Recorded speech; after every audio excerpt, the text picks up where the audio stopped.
Hey guys, so it's been a while since I've done any car videos on this page regarding my personal cars. I haven't done one on my NSX. I haven't done one on our MDX. I've only done them on our FX. But today I'm going to show you my new K car.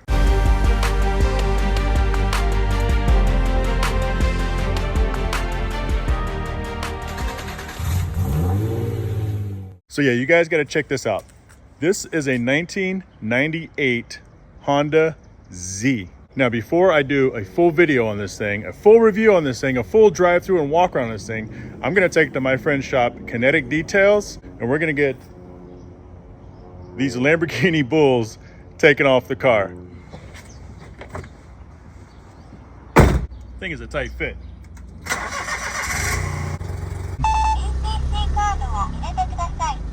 It's like a dump truck or something. Now, a lot of people think that cute little voice is welcoming you to the car. I can't even talk today. But I looked it up, and it's actually because a lot of cars in Japan have toll tags, little toll cards. So this thing has a little slot underneath the steering column that it's expecting you to put a card in. So basically that's what it's saying. Please insert toll pass or please insert toll card.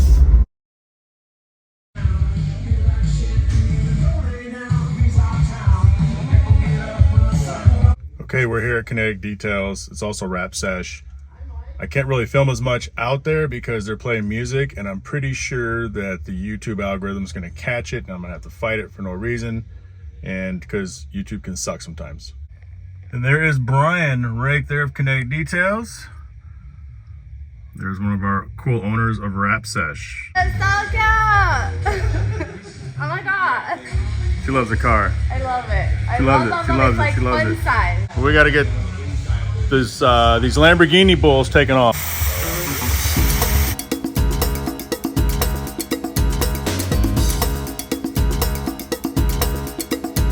Okay, Brian said there is no way he's letting this vehicle leave his shop without a car wash and putting a polisher to it, because those decals tore it up. Plus, it looks like the vehicle hasn't been washed in forever, because it probably hasn't.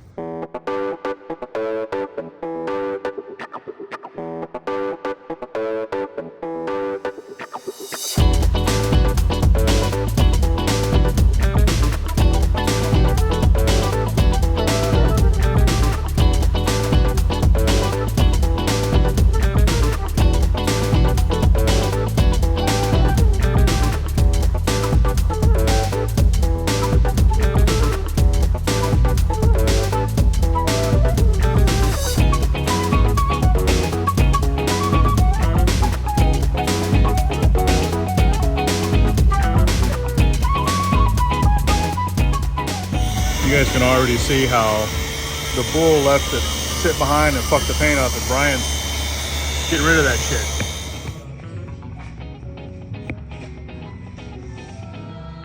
You can see the LEDs. Can't see shit over here. That's gonna be next. You guys can still see that bull from earlier. I think it's done. No more bull. No bull.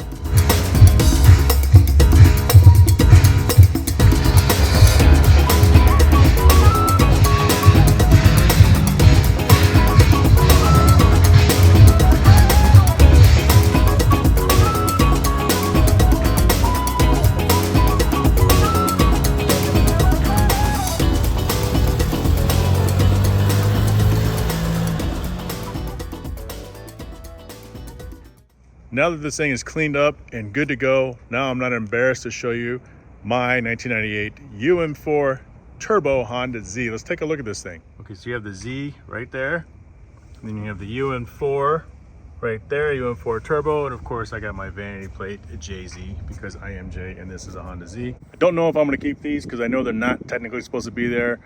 We know red is Japanese for Type R, but there is no Type R version of this. But I could maybe make it. All right, let's take a look at the wheels that this thing has on it. So these are Geolander Yokohamas, which I didn't even know what the hell that is. These are 175/80 15s. That's right, I said 15. A lot of the K trucks come with 12s and 13s, but this Honda Z comes with 15-inch wheels. These are not the stock wheels, these are option wheels, but they are 5 by 114.3 bolt pattern, which means there's a lot of wheels out there that I could probably use. I think S2000 wheels actually fit on here, so I'm trying to chase down a pair, maybe. Not quite sure. You guys may have noticed these chrome caps. These are an option. Half the ones I looked at in Japan have them, half of them don't. I'm not really a big fan of them. Not really a big fan of chrome. Maybe I'll black them out, maybe I'll just take them off. But you can see compared to our MDX, this thing is pretty small. This thing has a frunk, we'll take a look at that. So this is a factory body kit. This is a factory aero option kit. One of the reasons why I fell in love with it is because it looks so damn good. You see it's 2 doors, room for 4. Let's open up the back really quick. Look at all this storage space.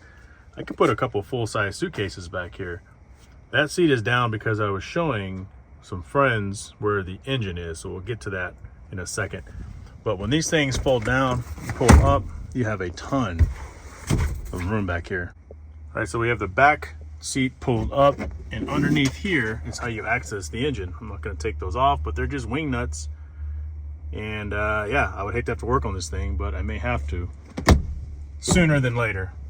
Kind of go over these back seats, and there's actually a lot of room in here. So it's got the kind of fake plasticky stuff like you'd expect. I mean, it's really a super economy old school Honda, and it is, again, obviously right-hand drive. So you have to get used to not only putting the key on this side, which is normal, but instead of this being your windshield wipers, this is your blinkers. And so I kept turning the wipers on, which is one of the reasons why I drove around my neighborhood the first day I had it, so I can get used to it. I will say that this vehicle has more miles on it than most of the K trucks that you see imported.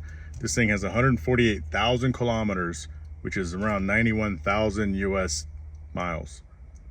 But for the price, why not? And also at the time, this was the only one for sale in America. And with all the options fully white like I have a bunch of white cars, obviously. In that aero kit, I decided to pull the trigger. Anything else that I wanted would have had to have been imported. I searched everywhere. Yeah, so there was one on Bring a Trailer at some point in the past, and then I saw one for sale on Instagram probably last November, and it was really cool. Like, they had the thing overlanded up, had a different Honda logo on the front, had the old school word Honda, and that was super cool. But at the time, I had no idea these things even existed. Anyway, continuing with this, it's got a 7-inch screen, but it's all in Japanese, and it's tuned for Japanese radio, so I'm gonna have to replace that. But it is really cool. I just have no idea what's going on. Okay, just got out of the vehicle, put the seat down. So yeah, you could sit back here. There's not a ton of room. I guess if you sit normal, you could sit upright. I would hate to sit in the back, but it is my vehicle, so guess what? I'm not gonna be sitting in the back.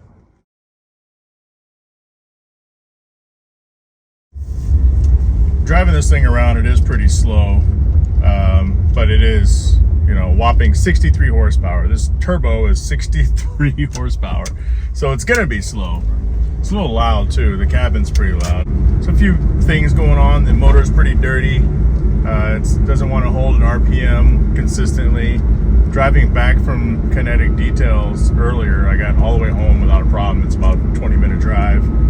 But on the way there, it died on me once, and then you do that thing where you flip it into neutral and you feather the gas a little bit. So I had to do that. But I can't wait to get this thing modified. I'm gonna get one of those cool digital rear view mirrors. Obviously I need a new radio. This thing thinks I'm in Japan somewhere. So what's this thing like to drive? You ever gone somewhere and rented one of those golf carts? Those like kind of nicer ones, like the Polaris Jimmy 4 that they have in South Florida? It kind of feels like that. Oh, I also need to get one of those miles per hour converters that you hook up to the OBD2 or the power port, because right now I can only guess, you know, how fast I'm going, kind of basing it off of the other cars, which isn't probably the best thing to do, but it's the only thing to do at this point in time.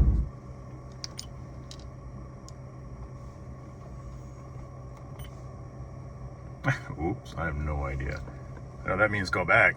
Universal back arrow. What? Why did I end up buying this car? I really like Honda Actis. I like the Sandbars, the Subarus. There's a lot of Mitsubishis that I like, but I wanted something that's different that not everybody has. So the good part of that is you're unique. The bad part of that is we've been importing Actis for years, and so there's a ton of mini truck forums online, K-truck forums online, I'm sorry, and they have everything almost that you would ever want, But I'm going to all these websites in Japan and buying stuff. Okay guys, that's all I have today. Make sure you smash that like button, hit subscribe, and if you want to check out more of my content with this car and my other cars, you're gonna have to subscribe. Catch you next time. The Hard Parking Podcast, a little bit of cars and so much more, available anywhere you get your podcast, or check it out at hardparkingpod.com.